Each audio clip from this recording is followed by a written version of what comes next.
The Bermuda Triangle. With vertices in Florida, Puerto Rico, and Bermuda, legend has it that dozens of ships and thousands of souls have met their end in those three corners. Some say it's aliens, some say it's the devil, and some say it's statistics. But as a math student, devil and statistics are kind of the same thing. Hello, welcome to Nerdy and Quirky. Here's some cool history. Our legend begins in 1492 with that inexplicably celebrated genocidal monster, Christopher Columbus. On a voyage to the New World, two strange things seemed to happen.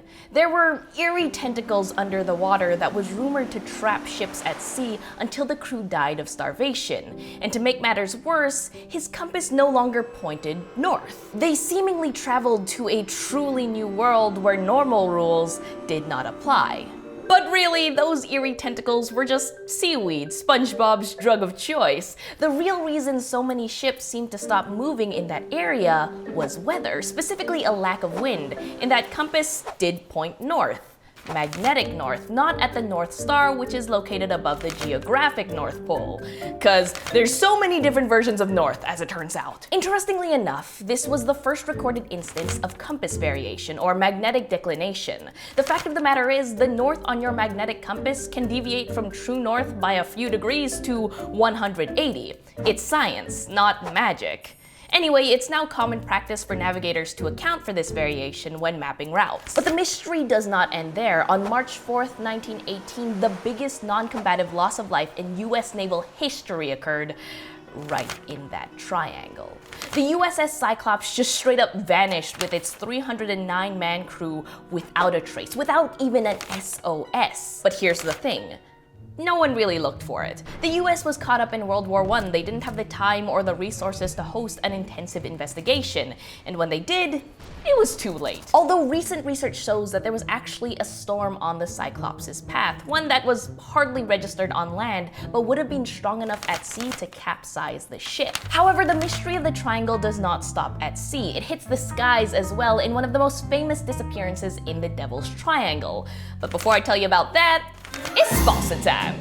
This video was brought to you in part by Zoetic, a sweet new YouTube channel that takes an honest look at the most curious parts of our world and shares it with you. From the connection between skyscrapers and economic crises to emojis, my favorite language. They make new videos every Thursday, and if you like cool history, you are going to love Zoetic, so pop by their channel, link in the description, and tell them I sent ya. Alright, back to the video. On December 5th, 1945, 5 planes took off from Fort Lauderdale, Florida, designated Flight 19.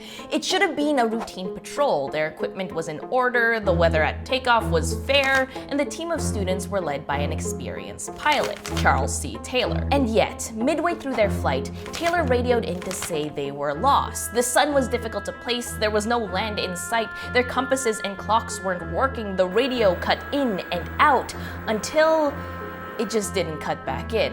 Another plane was sent out to search for Flight 19, but exploded. Another plane was sent out, but had no luck. Later on, someone would say it was like they flew off to Mars. But they didn't. Here's the thing. Taylor was an experienced pilot, but was new to the region. He tried his best to get a hold of the situation and listen to instructions, but the instructions wouldn't work if he didn't know where he was in the first place. Not to mention the fact that while the weather was great at takeoff, it quickly deteriorated with turbulent winds, and the plane that exploded while searching for them? That model was known as a flying gas tank. A cigarette was enough to blow the whole thing up. And the second plane, it was recalled due to nightfall. It didn't have the chance to find them. And that's the thing. The Bermuda Triangle is held responsible for the disappearances of dozens of ships and planes and the deaths of hundreds, if not thousands, of people. But it's not alien or supernatural. It's a combination of a highly trafficked area in a region known for tropical storms and turbulent currents. It's not even that special, actually. Other regions with the same conditions have the same mortality rates. But what sets the Devil's Triangle apart is misinformation. The legend exists because people want it to. They withhold logical explanations from themselves. They exaggerate the mysterious until they end up with an interesting story. Starting from Christopher Columbus's crew telling these tales of eerie tentacle seaweeds to that YouTube channel that plays edgy techno music while listing their top 5 mysterious disappearances. Myth compounds on myth, and the truth can seem almost unattainable. But just like the Bermuda Triangle, the truth is out there. So that was just some cool history on the Bermuda Triangle. Now, what about you guys? What is your favorite urban myth? Tell me down below. If you enjoyed this video, consider liking, sharing, and subscribing. But either way, have a lovely day. Don't forget to check out Zoetic. I recommend watching this video. Alternatively, you could watch another episode of Cool History and learn the truth about the Salem witch trials with this video. Just two really great videos. Maybe watching one would be great. I'm bringing back disco now.